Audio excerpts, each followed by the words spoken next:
Good morning students and welcome again in my educational channel. So today we will continue our class about plane and today I am going to teach you 2 points related to plane. First one is conversion of general forms to normal forms, okay, of a plane, and second point is how we can know the position of 2 given points on a plane, okay. मतलब first point हम लोग देखेंगे कि normal forms of general forms of equation of plane से हम लोग normal forms of equation of plane कैसे convert करेंगे, है ना, उसका फार्मूला देखेंगे। और सेकंड पॉइंट हम लोग देखेंगे कि अगर 2 पॉइंट दिया हो प्लेन के पास, है ना, 2 पॉइंट दिया हो तो उसका पोजीशन जो है प्लेन के किस ओर होगा उसको अभी हम लोग फाइंड आउट करेंगे, ओके। सो स्टार्ट करते हैं फर्स्ट पॉइंट से, conversion of general forms to normal forms. So हम लोग जानते हैं कि जनरल फॉर्म्स ऑफ इक्वेशन जो होता है of plane, general forms of equation of plane जो होता है वो ax plus B Y plus C Z plus D equal to 0 होता है ना, and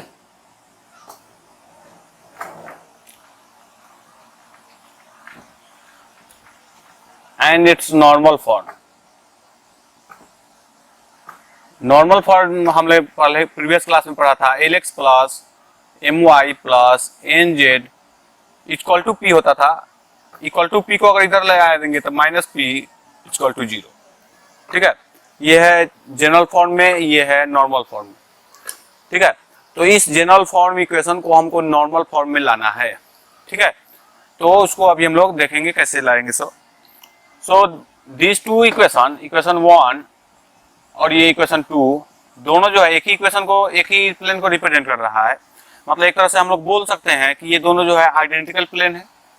तो आइडेंटिकल प्लेन के कंडीशन में हम लोग जानते हैं कि आइडेंटिकल प्लेन क्या होता है, तो a1/a2 equal to b1/b2 equal to c1/c2 equal to d1/d2, ये कंडीशन होता है ना। तो यहाँ पर भी उस कंडीशन का अगर यूज कर ले हम लोग तो आइडेंटिकल प्लेन के लिए क्या होगा, a1/a2 होता है तो a/l equal to b/m equal to c/n equal to d/-p, ये होगा इक्वल टू। मैंने एक प्रीवियस क्लास में एक बार बताया था कि अगर सभी प्रोपोर्शन में हो, a/l equal to b/m equal to c/n है ना, तो सभी जो है इक्वल प्रोपोर्शन में है तो हम लोग इसको, ये जो होगा ये इक्वल में होगा a square plus B square plus C square by a square plus B square plus C square. ऊपर का स्क्वायर लिख देंगे तो नीचे का भी square, root under L square plus M square plus N square, इस तरह हम लोग लिख सकते हैं, है ना। ये मतलब हमें प्रोपोर्शन ऑब्टेन हुआ। तो हम लोग जानते हैं कि L square plus M square plus N square का जो वैल्यू होता है वो 1 होता है, ठीक है। क्योंकि ये डायरेक्शन कोसाइन है तो डायरेक्शन कोसाइन का स्क्वायर का जो सम होता है वो 1 होता है। तो नीचे में 1 हो गया तो हमें ऑब्टेन क्या होगा, अच्छा यहाँ पर प्लस माइनस होगा, है ना, चूंकि रूट है तो प्लस माइनस होगा, तो plus minus A square plus B square plus C square, ये हमें इक्वेशन ऑब्टेन हुआ, है ना। सो इससे हम क्या करेंगे, एल का वैल्यू अभी फाइंड आउट करेंगे। इसलिए a/l equal to plus minus A square plus B square plus C square. इससे एल का वैल्यू क्या आएगा, एल इधर चला जाएगा, ये नीचे चला आएगा, तो एल इक्वल टू a/रूट under A square plus B square plus C square, यहाँ पर प्लस माइनस। उसी तरह एम इक्वल टू क्या होगा, इस वैल्यू से एम आएगा, है ना, तो एम इक्वल टू हो जाएगा b/रूट under A square plus B square plus C square, है ना। इसी तरह जो है एन इक्वल टू क्या होगा, एन इक्वल टू हो जाएगा c/रूट under A square plus B square plus C square. और डी, चूंकि हमको एल का वैल्यू भी फाइंड आउट करना है, एम का भी वैल्यू, एन का भी वैल्यू और पी का भी वैल्यू, ठीक है, माइनस पी का वैल्यू भी फाइंड आउट करना है। तो माइनस पी इक्वल टू कितना हो जाएगा, तो minus P equal to d/√m root under plus minus A square plus B square plus C square, ये होगा, है ना।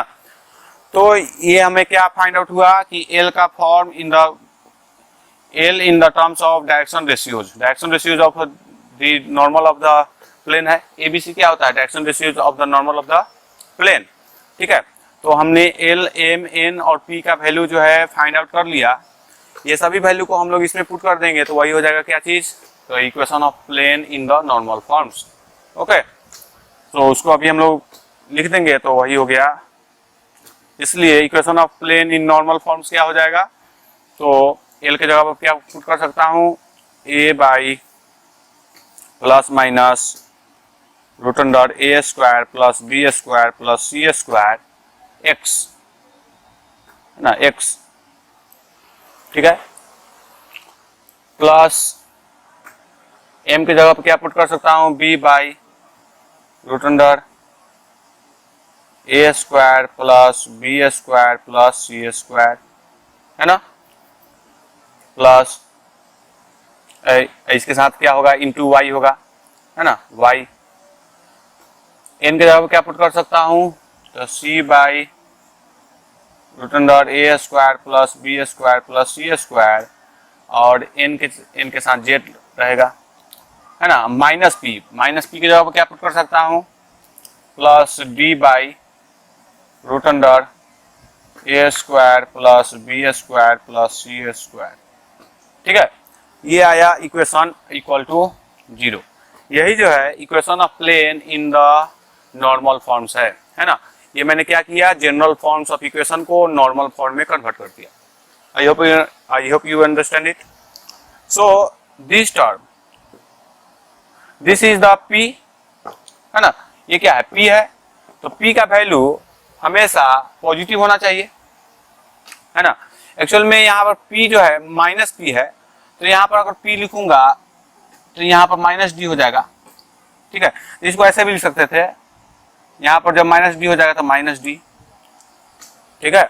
मतलब ये पी जो है वो पॉजिटिव होना चाहिए, क्यों, क्योंकि P is the distance from the origin to normal form में जब हमने प्रीवियस क्लास में देखा था, तो ये पी क्या है, जैसे ये ओरिजिन है, ओरिजिन से प्लेन के डिस्टेंस को पी बोला जाता है। जैसे ये प्लेन हो तो ओरिजिन से प्लेन के डिस्टेंस को, परपेंडिकुलर डिस्टेंस है ना, तो इस डिस्टेंस को बोला जाता है पी, ठीक है। तो पी हमेशा पॉजिटिव होना चाहिए, मतलब क्या, ये वैल्यू हमेशा पॉजिटिव होना चाहिए, है ना। तो इसलिए हम लोग प्लस माइनस में इस तरह उसका यूज करेंगे कि ये वैल्यू जो है पॉजिटिव है। मतलब क्या, अगर डी का वैल्यू अगर माइनस में होगा तो इसमें जो है प्लस माइनस की जगह पर इसमें सिर्फ minus root under A square plus B square plus C square का यूज करेंगे। अगर डी का वैल्यू माइनस में आएगा तो नीचे भी माइनस का यूज करेंगे, क्योंकि माइनस माइनस कट जाएगा, ठीक है। अगर डी का वैल्यू पॉजिटिव आएगा तो इसमें भी पॉजिटिव का यूज करेंगे। मतलब ये कोई इक्वेशन आएगा, इससे प्लस माइनस तो है, लेकिन कहीं पर प्लस भी यूज हो सकता है, कहीं पर माइनस भी यूज हो सकता है। वो डिपेंड किस पर करता है, कि डी के वैल्यू पर। क्यों, क्योंकि ये जो टर्म्स है वो हमेशा पॉजिटिव आना चाहिए। आई hope you understand it. So second point देखते हैं। सो आज का ये सेकंड पॉइंट है कि position of two given points with respect to a plane. मतलब दो पॉइंट दिया हो तो उसको कैसे जानेंगे कि ये पॉइंट जो है किधर है, इसका पोजीशन क्या होगा, ठीक है। सो स्टार्ट करते हैं। जैसे हम लोग जानते हैं कि let the equation of plane मान लीजिए कि यहाँ पर जो है A X plus B Y plus C Z plus D equal to 0 है ना, ये इक्वेशन ऑफ प्लेन है। एंड द टू पॉइंट्स, दो पॉइंट P का कोऑर्डिनेट जो है x1, y1, z1 and Q का कोऑर्डिनेट है x2, y2, z2। ओके, ये दो पॉइंट है, P equal to x1, y1, z1 and Q equal to x2, y2, z2, ठीक है। सो ये दोनों जैसे दो पॉइंट होगा, यहाँ पर मान लीजिए कि यहाँ पर P है और यहाँ पर Q है। तो इसका कोऑर्डिनेट है x1 y1 z1, इसका कोऑर्डिनेट है x2 y2 z2। ठीक है, तो ये दोनों को लाइन को ज्वाइन करेंगे तो ये क्या लाइन हुआ, PQ लाइन हुआ।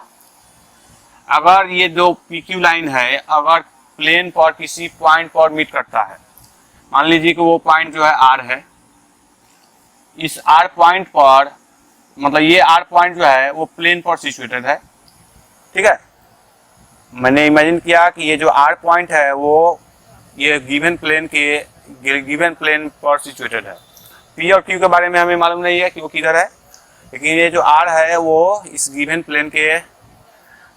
प्लेन में है, गिवन प्लेन के किसी पॉइंट पर सिचुएटेड है।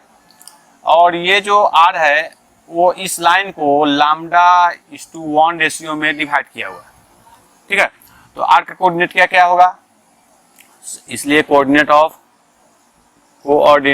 R,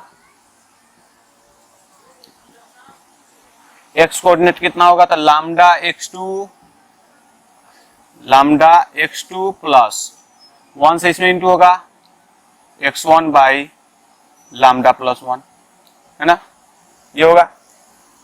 उसके बाद λ/2, इसमें इसका y2 से गुना होता है, 1 से इधर गुना होगा, तो λ/2 प्लस y1 बाई λ+1, है ना, और λ/z2 प्लस z1 बाई λ+1, ये आया R का कोऑर्डिनेट। ठीक है, कोऑर्डिनेट ऑफ R। अगर ये R जो है, अगर ये पॉइंट R इस प्लेन पर सिचुएटेड होगा तो इसका मीनिंग यह है कि ये R जो है इस इक्वेशन को सेटिस्फाई करेगा, है कि नहीं। मतलब x की जगह पर मैं अगर ये पुट करूँ, y की जगह पर ये वैल्यू पुट करूँ और z की जगह पर ये वैल्यू पुट करूँ तो इस इक्वेशन को भी सेटिस्फाई करेगा। So putting the coordinate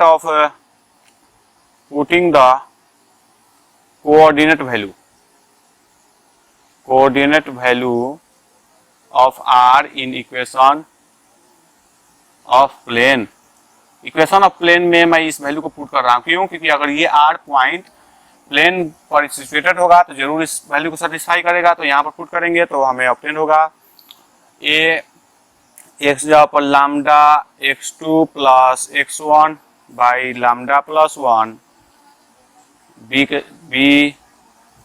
λ/2 plus y1 by λ+1 plus c ABC, c z के जगह पर क्या पुट करूंगा, λ/z2 plus z1 by λ+1 plus d equal to 0। ठीक है, इसको अभी सॉल्व करते हैं। तो लैम्डा सभी में इक्वेशन में है, तो लैम्डा अगर एलसीएम ले लेंगे तो λ+1 उधर चला जाएगा, तो हमें ऑब्टेन होगा λ/ax2 प्लस ये लैम्डा वाला है by2 प्लस cz2, सभी में लैम्डा था, लैम्डा कॉमन ले लिया, प्लस ax1 अच्छा इसमें एक और टर्म है लैम्डा जो इसके साथ भी है d, ठीक है, plus ax1 plus by1 plus cz1 plus d, है ना, इक्वल टू 0। ये वैल्यू आया। अगर ये उधर चला जाएगा तो ये माइनस में हो जाएगा और ये नीचे चला जाएगा, तो लैम्डा का वैल्यू जो आएगा वो इस तरह आएगा, a minus of ax1 plus by1 plus cz1 plus d by, ये नीचे चला जाएगा, ax2 plus by2 plus cz2 plus d। ये आया लैम्डा का वैल्यू।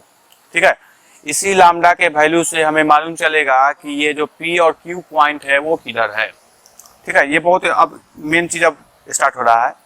अगर लैम्डा का वैल्यू पॉजिटिव आए, लैम्डा इज पॉजिटिव, अगर लैम्डा पॉजिटिव हुआ इसका मतलब यह है, हम लोग पढ़े हुए थे कि अगर कोई पॉइंट इंटरसेक्ट करे, किसी लाइन को इंटरनली डिवाइड करे, जैसे यहाँ R पॉइंट है, अगर इस पी क्यू को इंटरनली डिवाइड करेगा तो लैम्डा का वैल्यू पॉजिटिव होगा, ठीक है।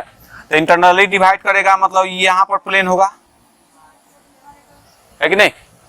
तो यहाँ पर प्लेन होगा मतलब पी और क्यू जो पॉइंट होगा वो two sides of the plane होगा, मतलब ये एक साइड की तरफ होगा, ये जो है अनदर साइड की तरफ होगा।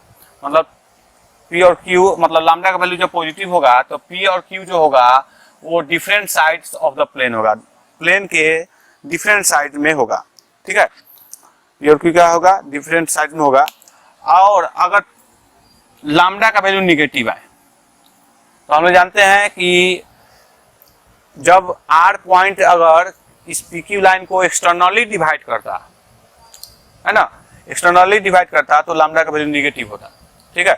एक्सटर्नली डिवाइड करता मतलब या तो ये चूंकि आर जो है प्लेन पर सिचुएटेड है, मतलब ये क्या होता, प्लेन जो है या तो इधर होता पी और क्यू के एक साइड में होता या पी और क्यू के इधर साइड में होता, है ना।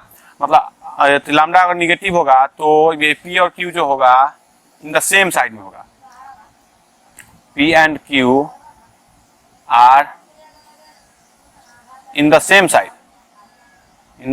side of plane, same side of the plane होगा।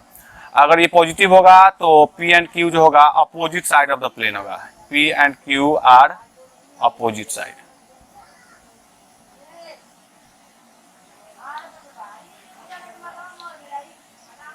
आई hope you understand it. So आज के लिए इतना ही रन देते हैं, कल जो है फिर हम लोग आगे देखेंगे प्लेन के बारे में। सो अगर आप अभी तक मेरे चैनल को सब्सक्राइब ना किए हो तो जरूर सब्सक्राइब कर ले। तो thank you, have a nice day.